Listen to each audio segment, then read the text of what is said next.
Hola, súper bien. ¿Y tú, Lucía? Muy bien, muchas gracias. Primero cuéntanos, ¿cómo es que tú llegas a estudiar los fenómenos de la complejidad social y eres especialista en emparejamiento humano? Mira, en realidad lo que yo estudio es el comportamiento humano, me especializo en emparejamiento humano y lo que le da un poco la biología es la perspectiva, ¿no es cierto?, comportamental, animal que los humanos tenemos. Entonces Perfecto. lo que uno tiende a estudiar siempre es el origen de la conducta, los mecanismos de esa conducta y qué función tiene una conducta en el ser humano, que también se estudia, por ejemplo, en los animales. Entonces, una perspectiva más biológica y obviamente se nutre de otras disciplinas, desde la economía, la antropología, ¿no es Claro, cierto?, la sociología. claro que sí. Y desde esa perspectiva, ¿qué nos puedes decir sobre el Día del Amor que hoy se celebra? Bueno, el amor es muy interesante porque es una emoción compleja, una emoción es una reacción, ¿no es cierto?, psicofisiológica, o sea, nos cambian parámetros psicológicos, fisiológicos y de comportamiento para responder en el ambiente. De una perspectiva biológica, ¿no es cierto? Lo que sucede con el amor es que nos permite, obviamente, reproducirnos, encontrar pareja y también cooperar.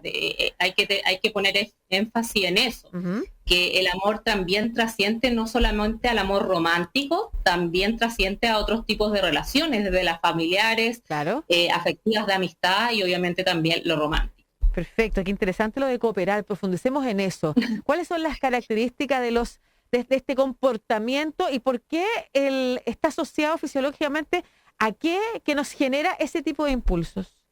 O no sé si llamarlo Mira, impulsos, dime tú. no, mira, el amor se puede dividir en tres etapas, ya que es una emoción compleja, la podemos dividir en tres etapas.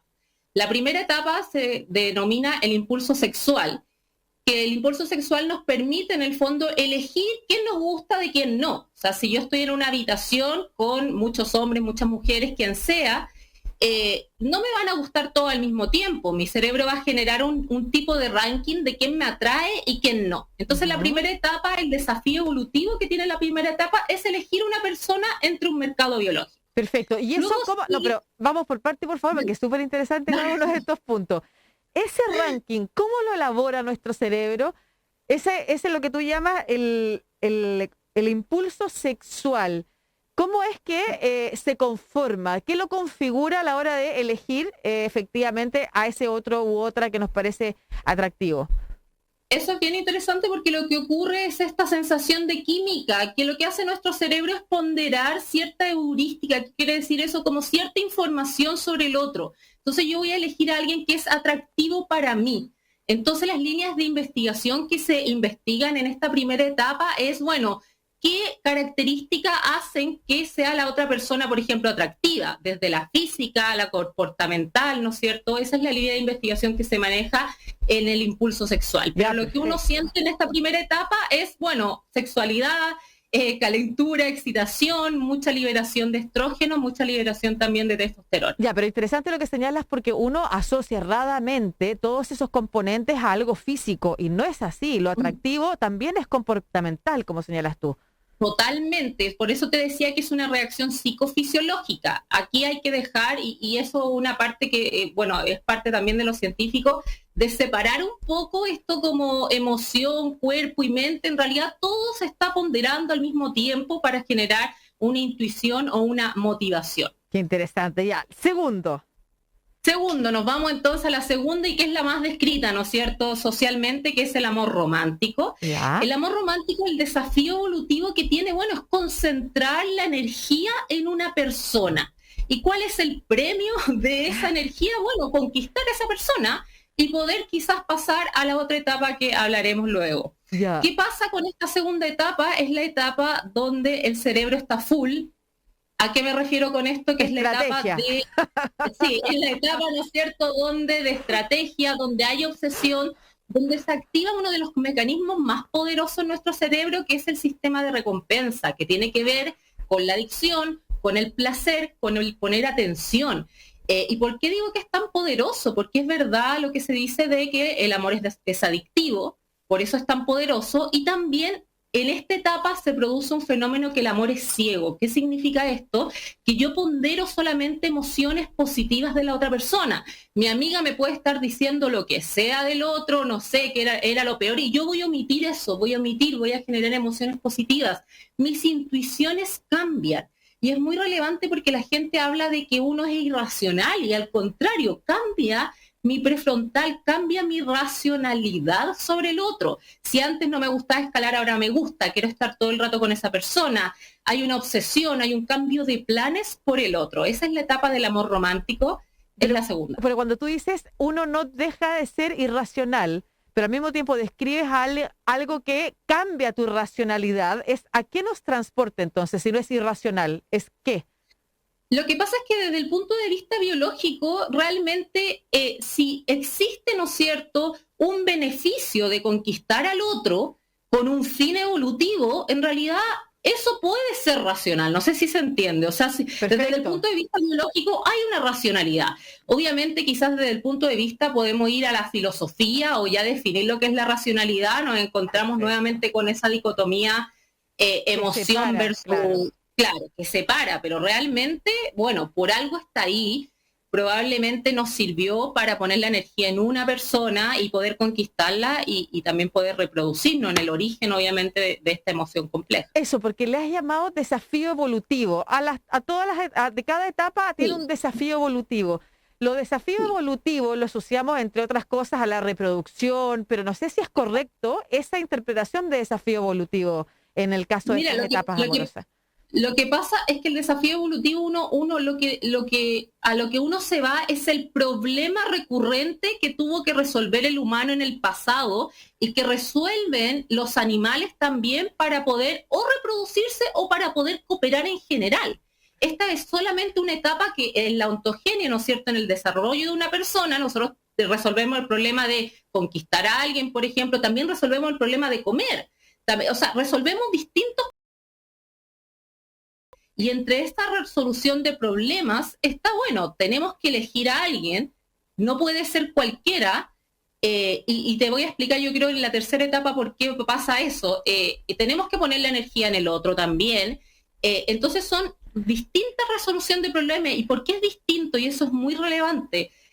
Cada etapa y todas estas etapas funcionan de manera independiente en el cerebro y allí un poco viene el match cultural.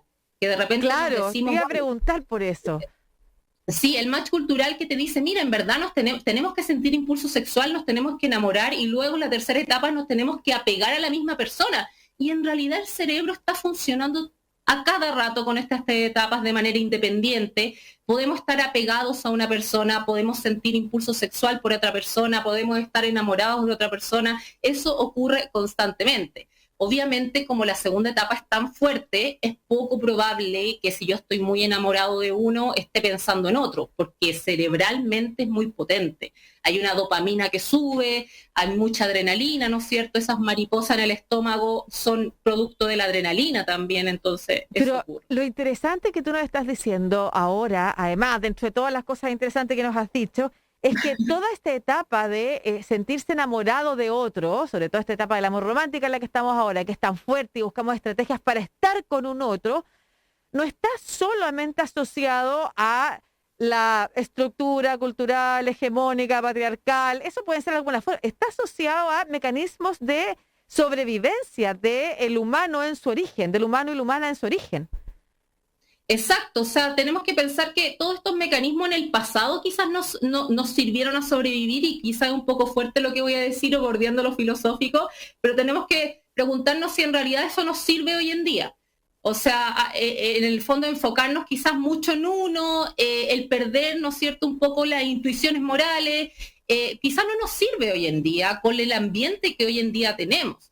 Porque ¿cómo culmina todo este proceso? En un proceso del apego, que es la tercera etapa, donde existe esta unión calmada, esta unión de confianza, que yo sé que voy a poder contar con el otro para una cooperación. Yo sé que el otro va a estar conmigo en un futuro, en un tiempo T+1. Y eso un poco es lo que logré con las otras etapas también. Logré como, bueno, el premio es que tengo otra persona para cooperar. Y de hecho lo que ocurre con la amistad es que la amistad no pasa por el amor romántico, pasa por la química del principio y me voy directamente al apego.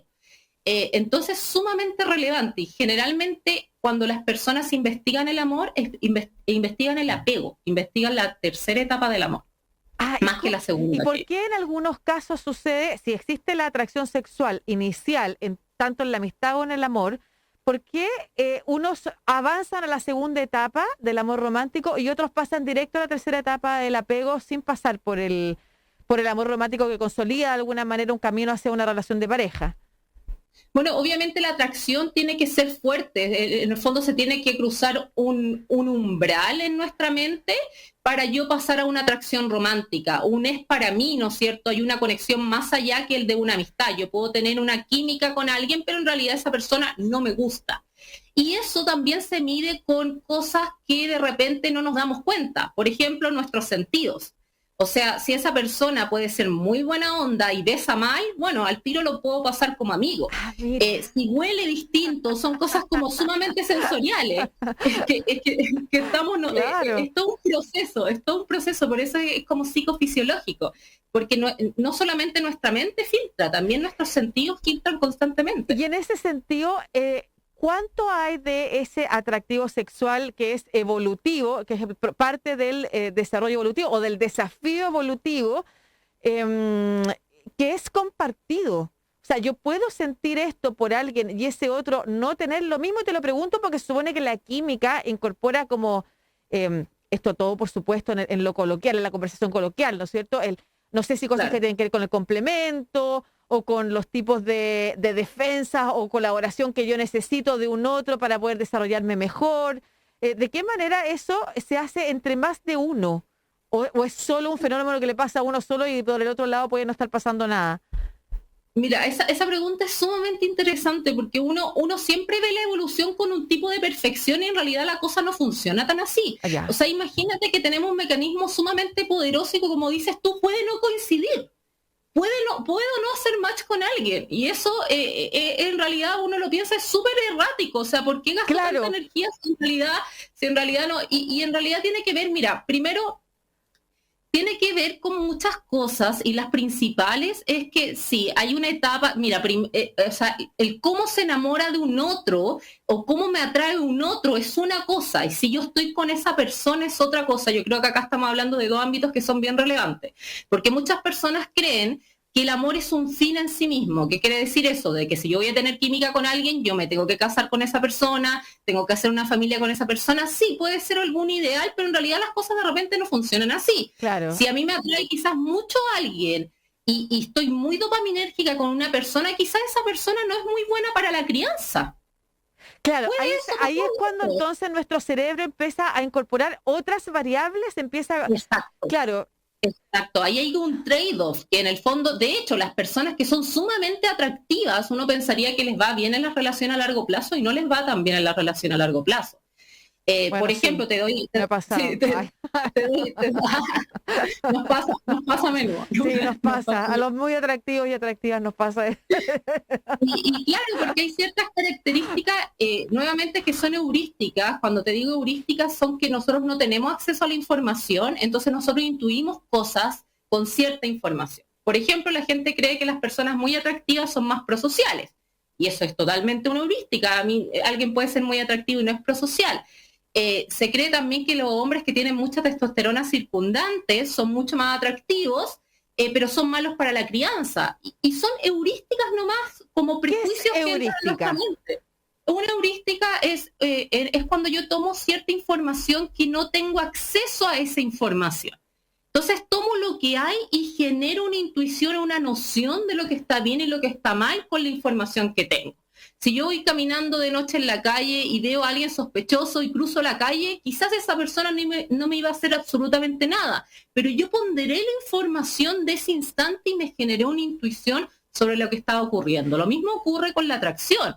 Si una persona es prosocial, yo voy a decir, oye, qué buena onda, y me voy a imaginar quizás que en realidad es algo inconsciente. Esto quizás me faltó decirlo, esto ocurre casi al borde de la conciencia consciente. Claro, eso te iba a preguntar, porque a propósito de los casos en el que supone que uno deja que el cerebro funcione y te manda señales concretas, pero resulta que, tal como lo estábamos hablando recién, no puede al otro lado no estar pasando nada. O sea, ¿por qué a uno le pasa y al otro no le pasa? ¿O por qué te pasa con una persona todo el camino y en otras personas no? O sea, ¿en qué momento o cómo se desarrollan las alertas y cómo uno tiene que considerar esas alertas para, en una etapa del camino, de repente decir, esto no es? Básicamente mi pregunta tiene que ver con que estos impulsos pueden estar equivocados. Por supuesto que sí, o sea, una heurística puede estar equivocada, porque yo tengo que ir actualizando en el fondo mis juicios constantemente. O sea, si yo doy ciertas señales y en realidad no son, bueno, con la experiencia yo también voy actualizando esas señales y ahí me estoy dando cuenta, pucha, en verdad quizás no le gustó mucho a esta persona y voy actualizando eso. Y lo mismo para los hombres, que los hombres también de repente tienen sesgo de que una mujer, sobre todo antes, más noventero, 2000, este tema, una mujer se ríe y ya la conquisté, y en realidad quizás esa señal no era así. Entonces esa heurística uno la tiene que ir totalmente actualizando. ¿Y cómo se maneja esta tercera etapa? Pasemos a ella, el tema del amor calmado que tú le llamas, el amor calmado, el espacio de confianza, el 1+1, y si cada etapa tiene su término tiene su periodo de duración, tienen su término, tienen que ir actualizando, tienen duraciones infinitas o diversas, por ejemplo. Mira, sobre el apego bueno, es una etapa bien interesante porque primero no se enfoca solamente en lo romántico.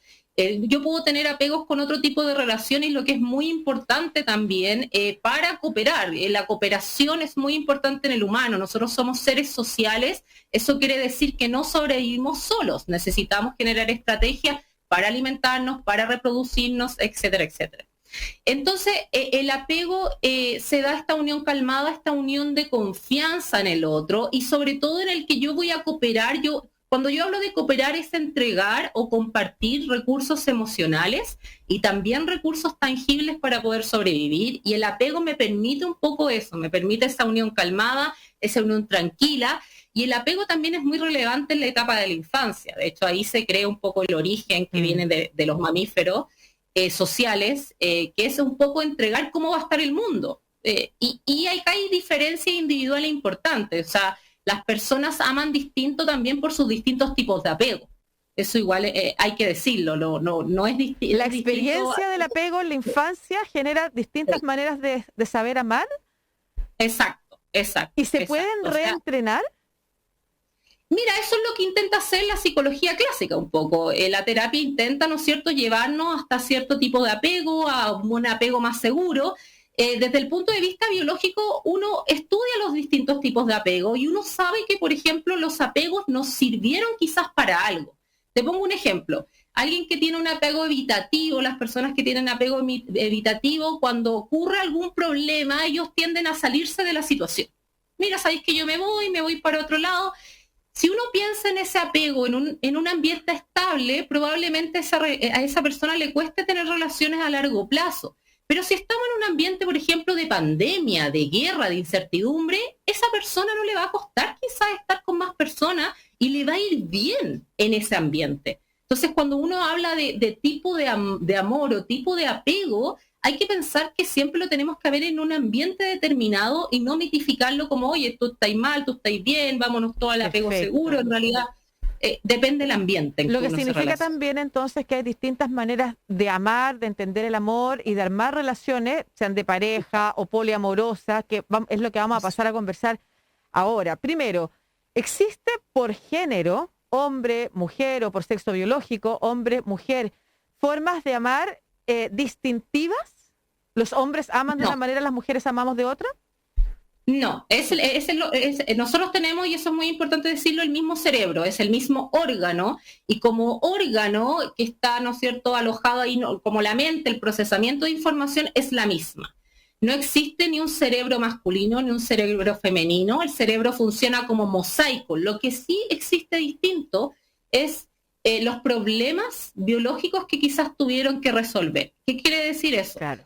Que obviamente cuando nosotros hablamos de la reproducción, solamente en la parte reproductiva del humano, obviamente un embarazo de 9 meses con un periodo de lactancia hace que quizás las mujeres sean más selectivas a ciertas parejas y que los hombres no. por ejemplo. Entonces, no es que el cerebro sea distinto, es que el problema que tuvieron que resolver en el pasado es distinto por esa diferencia de inversión parental. Perfecto. Y entonces, a la hora de el cerebro elegir aquella persona con la que vas a encontrar ese espacio de confianza, de apego y en el que vas a colaborar, probablemente busques a alguien que te haga sentido según esa experiencia vital. Estamos hablando ancestralmente, me imagino, además. Ancestralmente, Claro. de hecho a las mujeres se les enciende más partes del cerebro como mecanismo, no es como causa de la conducta, áreas con el aprendizaje. Sobre todo también hasta para el sexo casual. O sea, a mí me puede dejar de atraer a alguien porque tuve una mala experiencia, por ejemplo, con cierto tipo de personas. Eso pasa, pero no es que el cerebro sea distinto, es que en realidad el problema que resolvieron es distinto. Qué interesante eso. Explícame de nuevo. Las mujeres tendemos entonces a generar mecanismos de recuperación de esos aprendizajes en los momentos en los que Mira, lo que pasa, más que los hombres. sí, cuando se selecciona la pareja, ¿qué es lo que se estudia? Se estudian diferencias sexuales en el tiempo de selección, en el tiempo en que yo accedo al coito o al sexo. Entonces el tiempo de la mujer, que puede ser 1 milisegundo más, hasta 1 minuto más, es un poco más largo que el del hombre para acceder al sexo. Y eso se debe porque a las mujeres se le encienden partes en el cerebro que tienen que ver con el procesamiento del aprendizaje. Ellas ponderan el aprendizaje de sus relaciones para tomar una decisión de ven o no ven. ¿Y eso con qué puede estar relacionado? Eso está relacionado un poco con las consecuencias que trae, que fueron en el pasado el quedar embarazada. O sea, estamos hablando de la anticoncepción, empezó hace unos 40 años atrás, Claro. pero el quedar embarazada es, digámoslo en palabras muy triviales, un cacho a nivel de mujer. O sea, Claro. imagínate el parto. El parto, es que uno no se imagina, pero el parto, las cabezas gigantes, no es algo muy, no sé cómo decirlo, bonito evolutivamente, Claro, o algo claro. necesitabas una coalición que te apañara, necesitabas elegir bien a tu cooperador en ese momento, porque tú tienes un ambiente de vulnerabilidad, y ese ambiente de vulnerabilidad empieza desde la fecundación interna. Sí. O sea, ya el tener fecundación interna es una restricción biológica. Yo no sé si aprendí mucho de mis ancestros. Oye, tengo otra. Oye, otra pregunta. ¿Cómo se da todo esto con las nuevas tendencias de discusión, conversación, en torno, por ejemplo, a las distintas formas de entender nuestras relaciones en la tercera etapa? O sea, cuando pasamos a la etapa en la que puede ser de confianza y de apego, y en algunos casos se da con una persona, y en otros casos hoy hablamos de tríos, incluso que pasan a ser como matrimonio estable, o incluso el poliamor ya como un tipo de manifestación que está abierto permanentemente a sumar incluso personas que forman parte de tu grupo cercano, en el que estás en esa relación amorosa, pero ya no con uno, sino que con varios o varias. ¿Cómo se relacionan estas nuevas conversaciones con todos estos estudios? Mira, eso es buenísimo, porque lo que pasa en nuestro cerebro es que nuestro cerebro para todo tipo de relaciones genera expectativas y reglas. O sea, yo tengo ciertas reglas con mi familia, tengo ciertas reglas, y que son reglas implícitas, inconscientes. Cuando nosotros pasamos una relación polimorosa, lo que se tiene que hacer es explicitar ciertas normas y ciertas reglas. Ya no es por default, digamos. ¿Y por qué ocurre eso? Bueno, porque el humano en el pasado probablemente, no estamos seguros, porque hay excepciones, fue monogámico seriado. ¿Eso qué significa? Que bueno, luego del periodo de lactancia nosotros nos podemos seguir reproduciendo. O sea, estamos calculando que todas estas etapas deberían durar no más de 2 años. Y luego nos seguimos reproduciendo, cooperamos porque estamos apegados, obviamente, estamos apegados, y luego nos vamos con otra persona, y por eso es tan importante también que estas etapas funcionen de manera independiente, que yo sea capaz de que me atraiga, ¿no es cierto?, un otro. Ahora, para que se den las relaciones de poliamor, por ejemplo, en los animales y en las aves, nosotros necesitamos un ambiente que así lo requiera, o sea, distribución de recursos probablemente constante, disponibilidad de hembras, disponibilidad de machos. Hablo de esta diferencia de géneros porque estamos hablando, para aclarar, de la etapa reproductiva de los animales.